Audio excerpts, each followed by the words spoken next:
Hi, my name is Natalie FINAL. I'll be performing a scene from Dinner with Friends by Donald Margulies.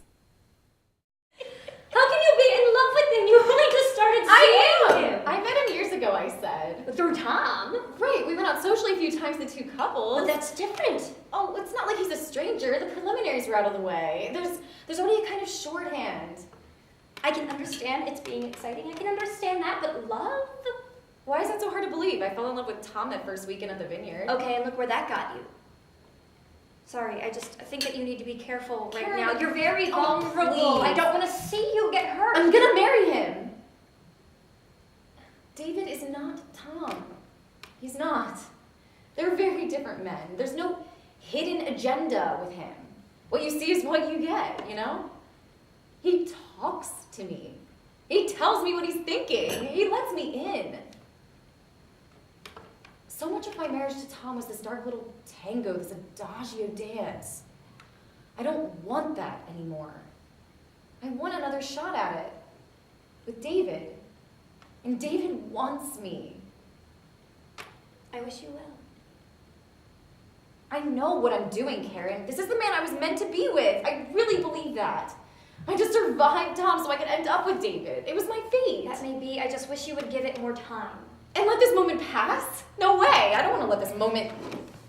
Look, why do I even bother? What? You think I'm crazy. I never said that. This is my opportunity for a real marriage, a real partnership.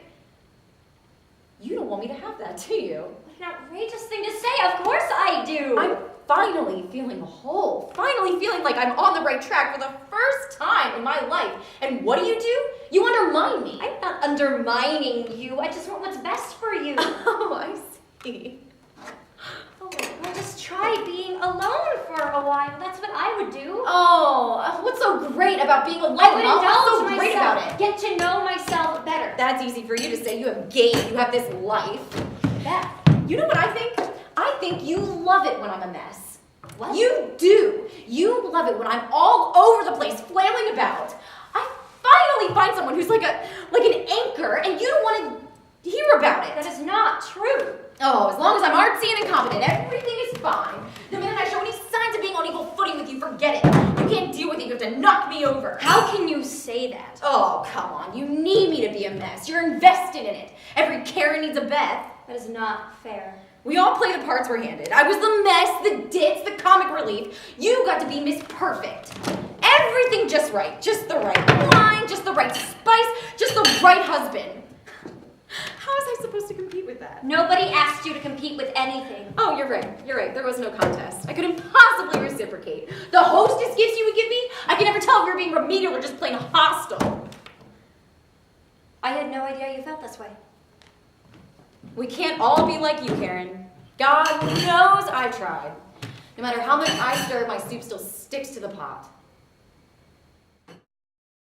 Now I'll be performing Cass from Wonder of the World by David Lindsay Abaire. My name's Cass, and I just left my husband for very mysterious reasons.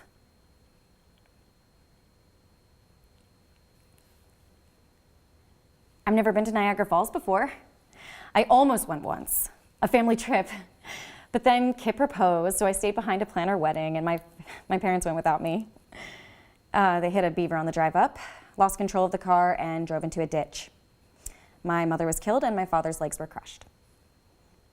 I think if Kip hadn't proposed, I would have gone with my parents and said, "Dad, look out for that beaver!" And my mother would still be alive, and maybe I would have met another man, the one I was supposed to be with, rather than that two-faced deviant I married. I'm just so excited about all the things I'm gonna do. Is this a conversation? Because if it is, I wanna check it off. I had this list of all the things I was gonna do in life, but for some reason I put it away when I married Kip. P.S. Big mistake. Oh, here it is. Strike up a conversation with a stranger. I've never done that before. My mother was always like, "Don't talk to strangers, Cass, don't talk to strangers." So you know what?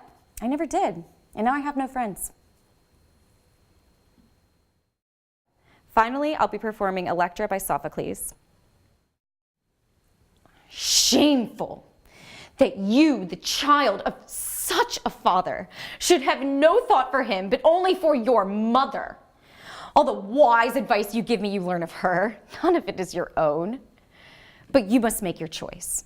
To be a fool like me, or to be prudent and abandon those dearest to you. If you have the power, you say, you would show them how you hate them both.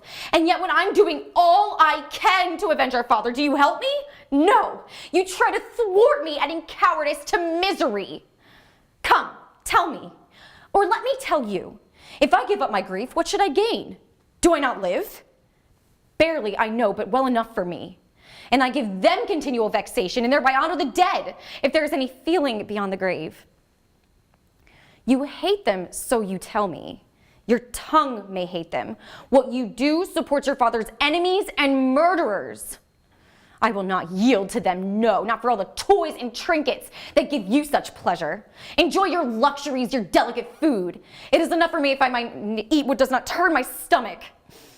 I have no desire to share in your high privileges, and you would scorn them if you knew your duty. You might be known as Agamemnon's child, but let them call you Clytemnestra's daughter, and recognize your treason, who abandoned your murdered father and your family.